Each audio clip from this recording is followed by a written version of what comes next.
What's up guys, it's Chris here and welcome to part 25 of Grinding It Up. Today we're probably going to be doing a little session after our usual review.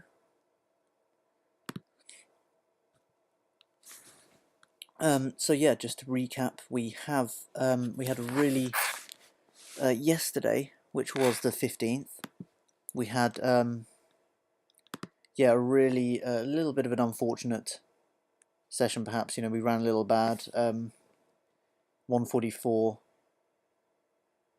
We were playing, we were getting sucked out on a bit basically, and there was a couple of coolers in there as well, so we lost a little bit there. We made back some of it towards the end. So that was that. So that was all right really. It wasn't too bad, and today has gone much better. Today has gone very well. As you can see, we started off with the 1765 winning session, 500 hands. That was at the standard 5-0 tables, and that was pretty good. It was just a combination of running. I mean, actually, we did get sucked out on once, which is why that, So yeah, I guess we were playing a little below EV. In terms of, we got a little unlucky on one occasion perhaps, but the rest of it we just got good hands in the right places, played them well, and came out with nearly 4 stacks profit. And then we had a little kind of break-even period after that. So that does mean to the total bankroll we have got up to our target of $200 now, which means we will be doing 2NL from tomorrow. I just wanted to try and get a little bit of a cushion first, because I don't want to have to play 10NL for a day, lose a stack, and then have to play 5NL again. Because obviously if we go below 200, we're going back to 5NL. That's the plan.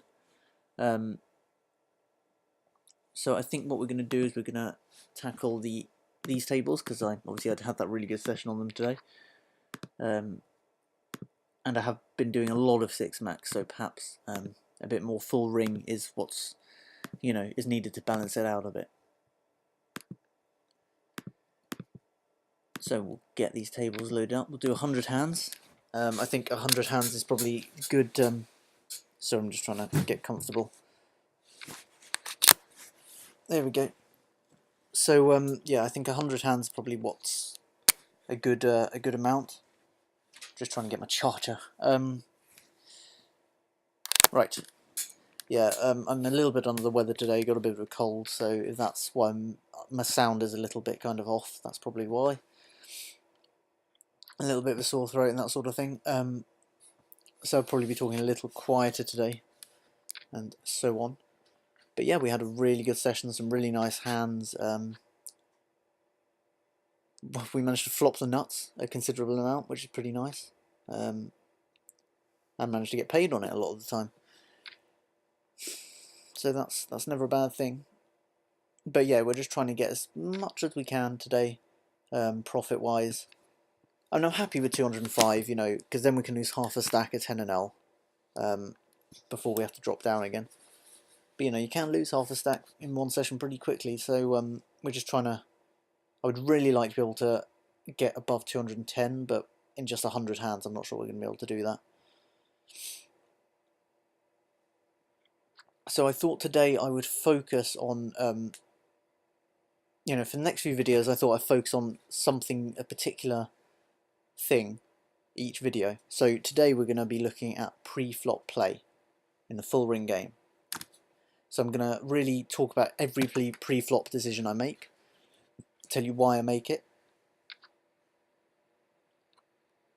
and obviously we're going to talk about the other play as well, but the pre-flop play is going to be the focus. Okay, hopefully it won't be too long, because I'm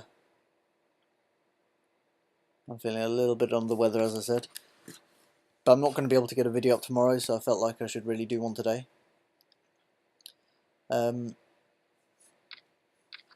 Right, so we might have something to do here.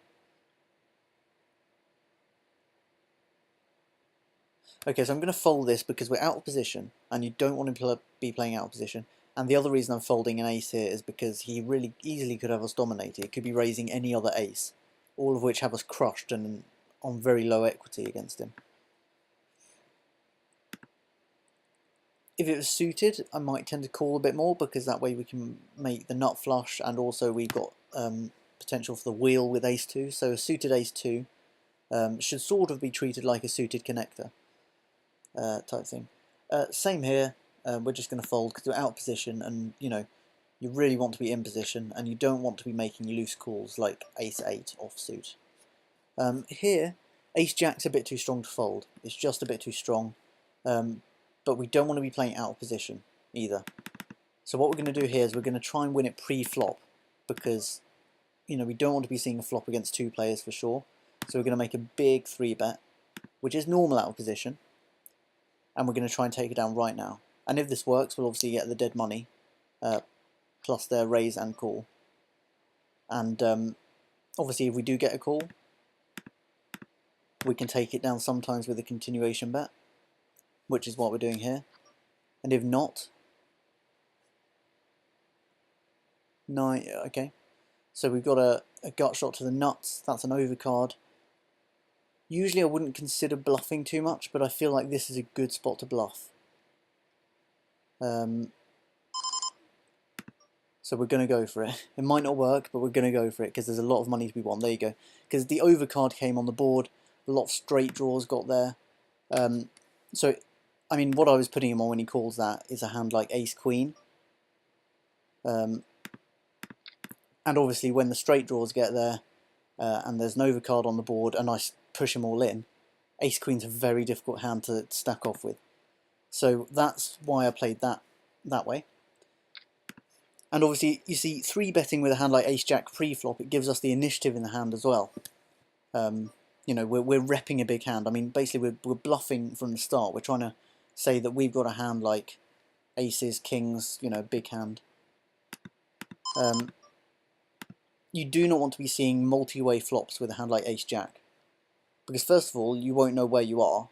Second of all, there's more chance that someone could outdraw you if you hit a hand like top pair, which is the hand that ace-jack is likely to make, top pair with a decent kicker.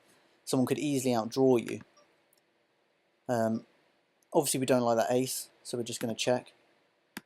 We're going to try and get it to a cheap showdown, because we've definitely got showdown value here.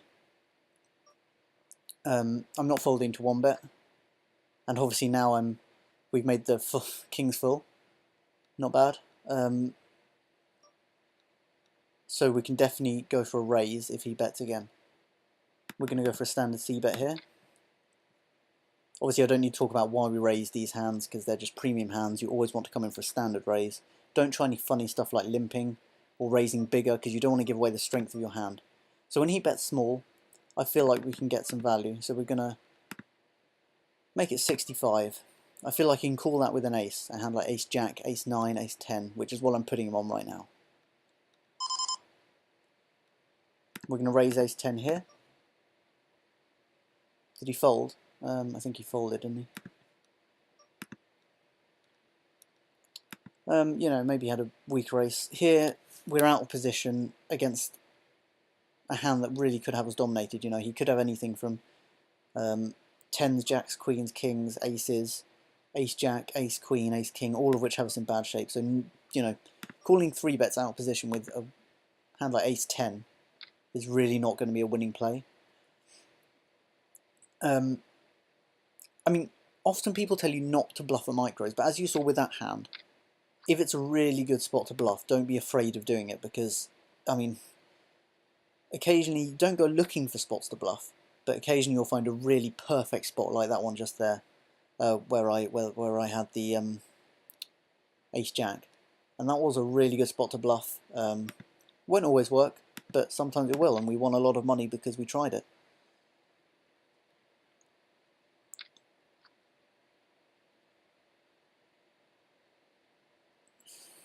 Okay, so 7-8 offsuit is a bit too weak to be entering the pot from middle position. You could add it into your button stealing range. I wouldn't be against that per se, but it's not mandatory. You can fold it if you want. King 10 suited is a nice hand, but from early position it's too weak, because there's too many people behind you to assume that you've got the best hand at the table. Someone could easily come ahead and 3-bet you. I mean, the chances of someone 3-betting you are higher when you raise from early position, because of the higher volume of players yet to act. 2-5 is a hand that really has very few redeeming features, and unless you're getting very good pot odds or you've got some sort of read on your opponents, I would be folding that 90% of the time. It's important to never, to never rule anything out. I mean, there is times when you would play any hand. There's times when you play 7-2, and pretty much any hand under the sun, just because of the situations presented. Sometimes you want to be playing the situations rather than the hands. So I wouldn't say that you should never raise 2-5 offsuit, but in that situation it's not profitable to do so. If there was perhaps 3 or 4 other people in the pot already, or as a limped pot, you could consider limping behind, just making it a multi-way pot, trying to hit 2-pair or straight. Obviously we're raising aces. Don't try anything funny, as I said, just play them the same way as you would play 7-8 suited or Queen 10. Whatever, play them the same way. And sometimes this will happen, but when it does, it does. You want to be getting value into the pot. If you limp, you risk creating a multi-way pot, which gives more people the chance to outdraw aces. The more people in the pot, the less of a favourite your aces become, and the worse hand they become. So you want to be raising to the same amount for deception, so people can't tell you've got a strong hand, for value, because you want to get money into the pot, and to get it, preferably heads up. So those are the 3 reasons you should just do the standard raise that you do with all other hands with aces and kings and any big hand. A lot of people are, very, they feel that they should try something funny just because they've got aces. I realised I forgot to turn the hand tracker on, so that's why I'm doing it. There we go. To an early position raise, Jack-King is often dominated. We're going to fold that. To a tiny 3-bet, which looks pretty strong coming from, we can't read on him yet, but that looks pretty strong, because it looks like he definitely wants a call, so we're just going to get out of the way. He's also not deep enough to give us good implied odds to call with our suited 1-gapper. Ace-3 from early position, again, you want to be tightening up your range from early position. The further you are around the table and the closer to the button, this side of the button that is, the wider your range can be. But from early position you want to be very tight. Personally, from early position, these 2 seats that is, my range usually tends to be pocket pairs and ace-jack plus, nothing more. And from the very first seat I tend to even fold ace-jack a lot of the time.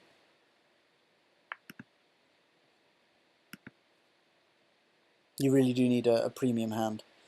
You don't even have to raise pocket pairs there.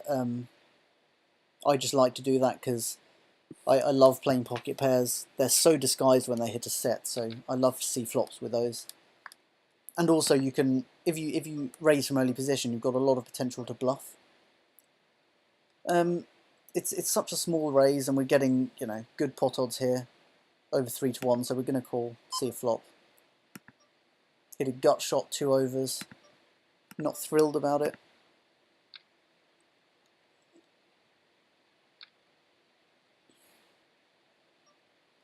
And when he bets for pretty sizable continuation bets, in fact it's a massive continuation bet, we're just going to fold. Don't want to get into too much trouble.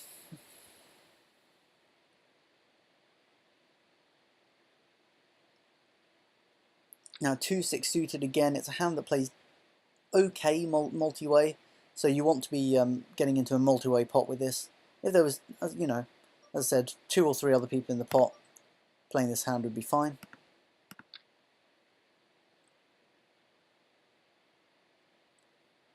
Now, to an early position raiser, this is a really good hand to be calling an early position raiser with, because it say he has an overpair, which is a decent part of his range.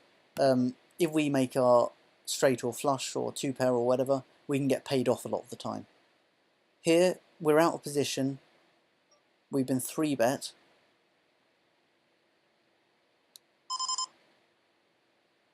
I'm just going to be... Okay, I'm going to be 4-betting this, I think, to 120. 7-8 I mean, we got the flush draw. Did we take that down? We did. We're just going to call. Now the paired, that's not a good card for us, because if he was betting a hand like Jack Queen or Jack 10, he's now, and he's giving us the wrong price to chase our draw now. So the combination of a bad card and the wrong price of chasing the draw is going to lead me to a fold here. Because we could already be drawing dead if he's got a hand like Jack 10, Queen 10. Is that the right hand? Yeah, Jack 10 or Queen Jack or something even. We're drawing dead, and we'll just lose our whole stack if we make our flush. So we're just going to fold that.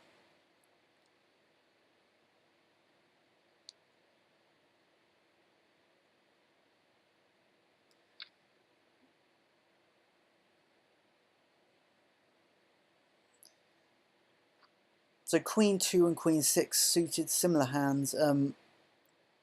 I don't really like playing these hands because you're only really playing them for the flush potential. If you hit top pair, someone could easily have you out kicked. And even if you hit your flush, someone could have a better flush. And there's no straight potential. It's just not a very good hand to play small queens.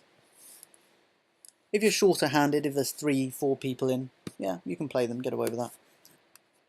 And they work okay as button stealing hands if you want to incorporate a lot of button stealing into your range.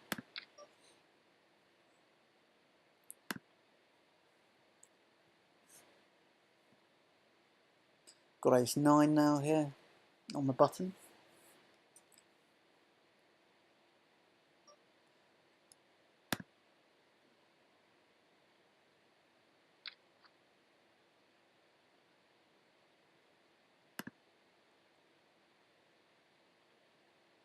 I don't like to do a lot of button stealing light at these stake levels because often players will defend a lot wider. They love to defend because they think they're getting a fantastic price on it all the time. So I'm not one, you know, I wouldn't advise popping a bet down every time you're on the button with junk. So here we hit top pair. Naturally we're going to bet top pair. He can definitely call with worse pocket pairs. Sometimes worse aces, although not very often. Here we're going to call in position here because he raised on the gun. If he raised from middle position, I'd be more tempted to raise this for isolation, but I feel like he's got us crushed some of the time, and I don't want to waste money. Obviously, this is a really fantastic flop. Gives us an overpair and an open-ended straight draw, so we're going to be calling. I mean, if he has an overpair, we've definitely got equity. And it's looking like he does, in fact, have an overpair. So we're going to call again. It's not good run out for us, though, unfortunately. We don't even have an overpair anymore. And the queen doesn't seem to scare him, so I must assume now he's either hit the queen, or he had a hand like aces or kings. I can't see that he's betting anything worse now. So although it was a nice flop, nothing came of it. We missed our draws. And we must know that we're giving it up here, you know. A lot of people will make that call there. They think, oh, well, you know, I've called 2 streets. It's not that much more to call the river. But in fact, you know, you'll just throw money down the drain if you call in those spots. River bets tend to be strong at this level because a lot of players are not capable of doing 3-barrel bluffs. I've run into a few who are, but a lot of players are not capable of doing it. So it seems like our run good has sort of ended. We've had a couple of nice draws here, but we've not managed to hit them, which is unfortunate. But I think, you know, you've just got to keep playing the same way. Same weight. Fold that. Getting a decent price, nearly 4-1, but it's just not worth it with a hand as weak as King 5. I mean, you're really looking for 2-pair or better.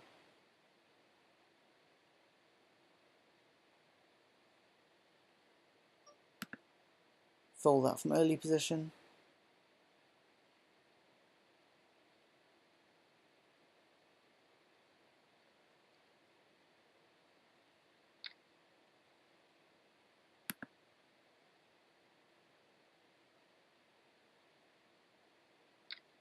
So we've got some nice hands here now. And we're in the small blind here, so we, you know, a lot of players can act before us, which gives more people a chance to raise. I love this hand, and I think you can include it in your early position raising range sometimes. I'm doing it now because I feel that I can get paid if I hit a hand because I'm at the lower stakes. We're naturally going to re-raise this to, come on, about 60 from out of position. And we're naturally going to re-raise this to about 40 here. We're going to go for the C-bet. 20. Try and take it down now. We do. We take the aces down. And we hit a pretty decent flop here. Top pair. And a straight draw on a very wet board. So we're going to bet it. See if he's called a piece.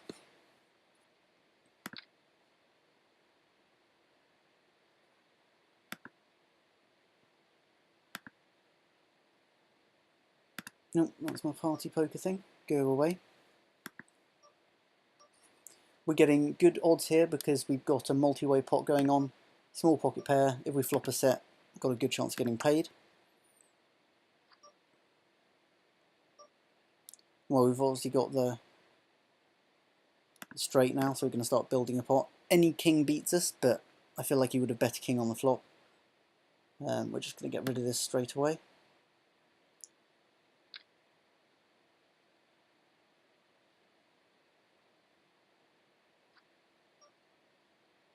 Going to sit out here.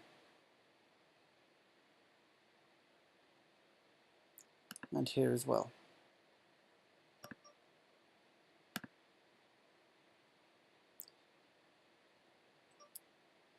And we're going to fold there.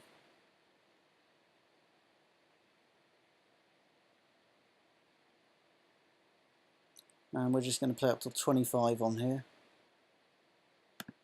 So our VPPs and our FPPs even are looking pretty good at the moment. We're definitely going to be getting 500 before I do the weekly tournament. And we could even be hitting enough to do the Sunday Storm, which would be nice. Got some abstract arty background going on today. You can see that there. So yeah, we've done 2NL and 5NL. We're moving up to 10NL. And so we've got to do 10NL, 16NL, NL, and 25NL. And then we can move out of the micros, which we're all looking forward to. Once we move out of the micros, I'll be able to put a lot more time into it because I feel like I can actually make decent money at those stakes. At the moment, I'm having to actually spend some time doing the challenge here and some time doing stakes that actually make money. So once we get to 50 NL, I should actually just be able to full time on this, you know. As much time as I've got to play poker, I can play on this. Which will be fine. That'll be good. So we get some more volume done there. I would expect to get to 50NL before 100,000 hands. I think that's the target. If I can get there by 100,000 hands, that will all be fine. In other words, we're going to be wanting, I think, $1,000 bankroll to play 50NL is fine. I'm happy to do it, $1,000 bankroll. 25NL and 16NL are going to be very difficult though, because they're pretty tough levels, a lot of regulars, you know, big step up from 10NL. So the next target is $320. That's when we're going to start doing 16NL, or that's the plan. And then we're gonna do 16NL until we get to $500, and that will be 25NL territory. So yeah, I think the series is going really well so far. The bankroll is doing really well. I'm pretty happy with how everything's going. As always, please like, comment, subscribe, share, whatever other things you can do. And hopefully I'll be a bit more invigorated and excited next episode, but it's very hard to get excited when you've got a annoying little virus thing. But yeah, I am excited. If you not that you can tell. But yeah, we've got to 10 NL. It's going well. Done the first 2 levels, and so it's all moving along quite nicely. So we just do a final check on the bankroll. Stop getting hands. I think we just did 100 hands there, didn't we? Come on, you can reload. There we go. So 23.3k hands now. 166.97 because we made 193 there, so it was a nice little session. And you can see the graph is still moving in the right direction. There you are. We're still playing a bit above EV, but that gap shortened over the last couple of days because we haven't been running so well in terms of we've been sucked out on a couple of times. But as you can see, that we've been moving upwards, and hopefully that graph will extrapolate in the right direction over the course of our 10 NL journey. So I'll be back probably Wednesday, I would say. I'll be getting another video out. So until then, thanks for watching, and bye for now.